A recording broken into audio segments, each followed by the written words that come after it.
Carbon बोश जो कि पेशावर ज़ल्मी की तरफ यानी बाबर आजम की टीम की तरफ से उन्होंने खेलना था, अब उन्होंने पुल आउट कर लिया है। अब वो आईपीएल में हार्दिक पांड्या की मुंबई इंडिया की तरफ से खेलेंगे, जिस पर पाकिस्तान क्रिकेट बोर्ड ने उन्हें लीगल नोटिस भेजा है। बोश के हवाले से और अपडेट ये आ रही है कि बोश, जैसे हम कल बात कर रहे थे कि उसने जो है वो बड़ा गलत काम किया है कि उसने एक कॉन्ट्रैक्ट को ब्रीच किया है। जब उसको आईपीएल में पिक नहीं किया गया तो उसने अपना नाम जो है पीएसएल के लिए जारी कर दिया, तो पीएसएल के अंदर जो उसको पिक कर लिया गया, और जब पिक कर लिया गया तो दोबारा आईपीएल में कोई खिलाड़ी इंजर्ड हुआ और आईपीएल की फ्रेंचाइज ने उससे रब्ता किया, उसके एजेंट से रब्ता किया, उसने कहा बिल्कुल जी सर अवेलेबल है, सर तो खेलेंगे। सर को वहां पे फिर आईपीएल में दोबारा पिक कर लिया गया। कल ही हम आईपीएल को क्यों पिक किया जी पीएसएल के ऊपर कॉर्बन बॉश साहब, तो पीसीबी ने उनको भेज दिया लीगल नोटिस। बात दरअसल ऐसे है, South African allrounder Corbin Bosch को पीसीबी ने लीगल नोटिस दिया कि चौधरी पापा की जायदाद सारी तुझे अकेले नहीं खाने देंगे, बंटवारा होगा प्रॉपर। तो स्वागत है आप सभी का। आईपीएल इतनी बड़ी लीग है दुनिया की कि सारे दुनिया के क्रिकेटर यहाँ खेलना चाहते हैं, भले यहाँ कम पैसे मिले या बेंच पे बैठने को ही मिले। अभी कुछ दिन पहले इंग्लैंड के क्रिकेटर हैरी ब्रूक आईपीएल में सेलेक्ट होने के बाद खेलने से मना कर दिया, तो आईपीएल ने ब्रूक को 2 साल के लिए बैन कर दिया आईपीएल से। यही सब देख के पाकिस्तान ने पीएसएल में सेलेक्ट हुए South African allrounder Corbin Bosch को लीगल नोटिस सेंड कर दिया है, क्योंकि बॉश को आईपीएल से मुंबई इंडियंस ने किसी प्लेयर के रिप्लेसमेंट के लिए बुला लिया है। पाकिस्तान को लगता है लीगल नोटिस भेजने से बॉस डर जाएगा और पीएसएल नहीं छोड़ेगा, लेकिन पाकिस्तानियों को नहीं पता कि वो कुछ भी कर ले, अगर किसी को आईपीएल से बुलावा आया है तो पीएसएल गया भाड़ में। पीसीबी ने इस डर से बॉस को बैन नहीं किया, क्योंकि वैसे भी पीएसएल में कोई बड़ा प्लेयर आता नहीं है। अगर बैन कर दिया तो और भी कोई नहीं आएगा नेक्स्ट टाइम से। आइए दोस्तों, देखते हैं क्या बातें चल रही हैं पाकिस्तानी मीडिया में कॉर्बिन बॉश को लीगल नोटिस भेजने पर। यहाँ पे ही नोज कि हाँ जी ठीक है, अगर मैं बहुत अच्छा कर गया परफॉर्म तो बात और बहुत करोड़ों में जा सकती है आगे, तो इसलिए उसने वो पिक किया। अब लीगल नोटिस तो दे दिया उनको। अब वो लीगल नोटिस जो है, अगर तो अदालती निज़ाम में साढ़े वर्ग ही होया पता नहीं क्या उसका, मैंने कोई डिटेल डेप्थ में देखा नहीं है, तो बस वो नोटिस की हद तक ही रह जाएगा। यहाँ तो नोटिस की क्या कोई परवाह होती है, क्या हिसाब किताब होता है। एथिकली तो चलो ठीक है, उसने कमिटमेंट की थी, उसको रुकना चाहिए था। लेकिन जैसे मैंने अभी आपको एक एग्जांपल दी राशिद खान की, उसने बहुत प्यारी प्यारी बातें की सब कुछ, लेकिन अब पीएसएल और आईपीएल हो रहा है एक ही टाइम पे। तो जैसे मैंने आपको बड़ी एग्जांपल दे दी है सगे भाइयों वाली भी, तो ये तो फिर भी चलो ठीक है, वो खेल रहे हैं, प्यार मोहब्बत वाला हिसाब किताब है, तो वो वाली बात अब बीच में है नहीं। तो अब ये कॉर्बन बोश साहब जो हैं, उनको एथिकली तो चलो ठीक है, पीएसएल की तरफ से अब पिक हुआ था। सुनी होगी कि आईपीएल ने 2 साल की पाबंदी लगाई हैरी ब्रूक पे, क्योंकि उन्होंने कॉन्ट्रैक्ट किया और कॉन्ट्रैक्ट के बाद पुल आउट कर लिया इन टाइम के ऊपर। अब कॉर्बन बोश जो कि पेशावर ज़ल्मी की तरफ यानी बाबर आजम की टीम की तरफ से उन्होंने खेलना था, अब उन्होंने पुल आउट कर लिया है। अब वो आईपीएल में हार्दिक पांड्या की मुंबई इंडिया की तरफ से खेलेंगे, जिस पर पाकिस्तान क्रिकेट बोर्ड ने उन्हें लीगल नोटिस भेजा है।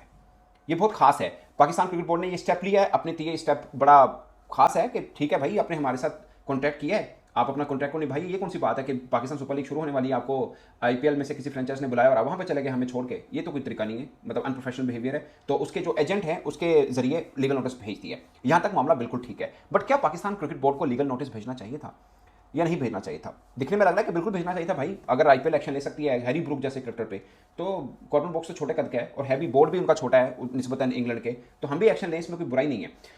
मुझे ज़्यादातर पे लगता है कि इसका एक के दूसरा इम्पैक्ट भी आ सकता है, क्योंकि अभी तो हमें बहुत अच्छे क्रिकेटर्स मिल गए हैं, क्योंकि आईपीएल के बिल्कुल पैरेलल चल रहे हैं, जो आईपीएल नहीं खेल रहे वो हमारे यहाँ खेल रहे हैं। और मुझे यही चीज़ का डर लग रहा था कि कहीं पर आईपीएल की तरफ से किसी को कमेंट्री की ऑफर हो जाती है, किसी को कोचिंग की या कोई और तरह की ऑफर होती है, तो जो पाकिस्तान के साथ कुछ क्रिकेटर जुड़े हुए हैं कहीं उधर ना मुड़ जाए। बट एक इंजरी हुई लिजर्ड विलियम की, जो कि साउथ अफ्रीका का ही क्रिकेटर है, तो मुंबई इंडियन ने उसकी रिप्लेसमेंट के तौर पर कॉर्बन बॉश के साथ रब्ता किया और वो हो गया। बट इसमें थोड़ा समझने की जरूरत है। Carbon Bosch basically Mumbai Indian Cape Town team जो भी विनर हुई है साउथ अफ्रीका लीग में, उससे भी खेलते हैं। मीन के मालिक एक ही हैं, तो मुंबई इंडिया के साथ वो पहले से ऑलरेडी नत्थी थे, बट उन्होंने आईपीएल के लिए उनको सिलेक्ट नहीं किया था, वो लिजर्ड विलियम को किया था। इसलिए कॉर्बन बॉश ने पाकिस्तान सुपर लीग की तरफ से खेलने पर रजामंदी की और कॉन्ट्रैक्ट भी साइन किया। पाकिस्तान सुपर लीग में उनको मिल रहे थे तकरीबन 1.25 करोड़, 1 करोड़ 15-20 लाख रुपए आप समझ लीजिए। लेकिन मुंबई इंडिया में उनकी बेस प्राइस जो आईपीएल के अंदर है वो 30 लाख इंडियन रुपीज है, यानी पाकिस्तान सुपर लीग के बराबर। लिजर्ड विलियम की 70 लाख इंडियन रुपीस थी, जो कि उनकी जगह पर ये आए हैं, लिजर्ड विलियम की जगह पे कॉर्बन बॉश आए हैं। बट पॉइंट इसके सिर्फ पैसा का मैटर यहां पे बजाहिर लग रहा है कि नहीं है, बट आईपीएल के अंदर एंट्री है तो इसलिए कद बढ़ा है कि भाई आईपीएल खेलेंगे तो इससे बढ़ के और क्या है। इससे पहले वो राजस्थान रॉयल में रिजर्व प्लेयर के तौर पर थे, खेले नहीं हुए हैं वाले से। और अपडेट ये आ रही है कि बोश, जैसे हम कल बात कर रहे थे कि उसने जो है वो बड़ा गलत काम किया है कि उसने एक कॉन्ट्रैक्ट को ब्रीच किया है। जब उसको आईपीएल में पिक नहीं किया गया तो उसने अपना नाम जो पीएसएल के लिए जारी कर दिया, तो पीएसएल के अंदर जो उसको पिक कर लिया गया, और जब पिक कर लिया गया तो दोबारा आईपीएल में कोई खिलाड़ी इंजर्ड हुआ और आईपीएल की फ्रेंचाइज ने उससे रब्ता किया, उसके एजेंट से रब्ता किया, उसने कहा बिल्कुल जी सर अवेलेबल है, सर तो खेलेंगे। सर को वहां पे फिर आईपीएल में दोबारा पिक कर लिया गया। कल ही हम ये बात कर रहे थे कि पाकिस्तान क्रिकेट बोर्ड को ये चाहिए कि जिस तरह इंडिया ने वहां से बैन किया इंग्लैंड के प्लेयर को, तो पाकिस्तान भी इसको बैन करे। मतलब ये तरीका हुआ। तो अब ये हुआ है कि पाकिस्तान क्रिकेट बोर्ड ने उनके एजेंट के थ्रू उनको लीगल नोटिस भिजवा दिया। अच्छा हुआ ये था कि ये एक हफ्ते से ज्यादा पुरानी खबर है ये बोश की, और ये जो उन्होंने आईपीएल कॉन्ट्रैक्ट साइन किया ये एक हफ्ते पुरानी खबर है, लेकिन कल हमने इसके ऊपर शो किया और हमने बकायदा तौर पर ये अपील भी की, मेंशन किया पाकिस्तान क्रिकेट हमने कहा कि जिस तरह से हैरी ब्रूक के साथ बीसीसीआई ने किया है कि उनके ऊपर 2 साल का बैन लगा दिया, तो हम क्यों खामोश बैठे हैं। अगर बोश पेशावर ज़ल्मी को छोड़कर मुंबई इंडियंस में जा रहा है, लेजर्ड विलियम्स है उसकी रिप्लेसमेंट पे, तो इनको एक्शन लेना चाहिए। तो आज ही ये पीसीबी हरकत में आया और इस खबर का पीसीबी ने फौरन से एक्शन लिया और पीसीबी ने कहा है कि पहले तो उन्होंने नोटिस जारी कर दिया है जो उनके एजेंट है और उनसे डिटेल्स मांगी। उन्होंने कहा भाई ये क्यों ऐसे आपने किया, तो पहले आपने अपने आप को डायमंड कैटेगरी में बिकवाया, ये पिक कर लिए गए पेशावर ज़ल्मी की तरफ से और लास्ट मोमेंट पे आप कॉन्ट्रैक्ट की ब्रीच कर रहे हैं, इस पर हमें जवाब दीजिए। फिलहाल पीसीबी ने कहा कि फर्दर कोई भी कमेंट इसके ऊपर हम नहीं देंगे और कोई कमेंट देने से हम ग्रेस करेंगे। इवन उन्होंने इस प्रेस रिलीज में आईपीएल को मेंशन भी नहीं किया, लेकिन उन्होंने ये बात कही है कि हमारा जो पीएसएल का कॉन्ट्रैक्ट था उसकी ये खिलाफ वर्जी हुई है। तो बड़ा बेहतरीन किस्म का डिसीजन लिया है पीसीबी ने और बोश को ये बोला कि भाई ये कोई तरीकाकार नहीं है और इससे आगे आने वाले प्लेयर्स में भी ये चीज चलेगी, क्योंकि नवीन उल हक का भी ये होता रहा था। अगर आपको याद हो पिछले सीजन में वो एंड में कहते थे जी कि कोई पर्सनल रीजंस है और इसलिए मैं अवेलेबल नहीं हूं, और बाद में वो आपको कभी बीपीएल में खेलते हुए नजर आ गए, कभी कहीं और नजर आ गए और लास्ट मोमेंट पे वो कॉन्ट्रैक्ट कैंसिल कर देते थे। लेकिन अब ये बोश के खिलाफ पीसीबी पहली बार ऐसा है कि किसी फॉरेन प्लेयर के अगेंस्ट एक्शन लेने जा रहा है, इस वजह से कि लास्ट मोमेंट पे कॉन्ट्रैक्ट करने के बाद आप पीछे हट रहे हैं, तो ये बड़ी अच्छा इकदाम है। South African allrounder Corbin Bosch को पीसीबी ने लीगल नोटिस दिया कि चौधरी पापा की जायदाद सारी तुझे अकेले नहीं खाने देंगे, बंटवारा होगा प्रॉपर। मजाक कर रहा हूँ। कॉर्बिन बॉश का बेसिकली चक्कर यह है कि कॉर्बिन बॉश को ना पीएसएल का जो ड्राफ्ट हुआ था ना 10वें एडिशन के लिए, उसमें पेशावर ज़ल्मी ने पिक किया था डायमंड कैटेगरी में, सब सेट चल रहा था।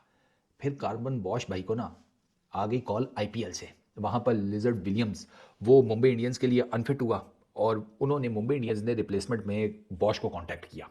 बॉश ने जारी बात है पीएसएल और हिसाब किताब है, आईपीएल और हिसाब किताब है। बॉश ने कहा भाई साहब है सिंघानियाज़ की पार्टी में जाना पड़ेगा, और उसने कहा भैया आप सिंघानियाज़ की पार्टी में जाएंगे, ये शौकत को मना कर दो, कह दो यार कि तबीयत नहीं ठीक, कुछ और काम आ गया, शहर से बाहर जाना पड़ रहा है। हाँ, बॉश ने ना बेसिकली इधर सिलेक्ट होने के बाद डायमंड कैटेगरी में पेशावर ज़ल्मी की पीएसएल को टाटा बाय बाय कर दिया, उसने जाकर उधर साइन अप कर दिया है मुंबई इंडियंस के लिए। तो उस पर पीसीबी ने कहा है इसकी यहाँ ऐसे कैसे, ड्राफ्ट्स में तुम थे, तुम्हारी अवेलेबिलिटी थी, तुमने सब कुछ किया और जब तुम सेलेक्ट हो गए और अब एंड टाइम के ऊपर तुमने हमारे सामने पिंग कर दिया, तो पीसीबी ने उसके एजेंट के थ्रू उसको पकड़ा दिया है लीगल नोटिस। अब ये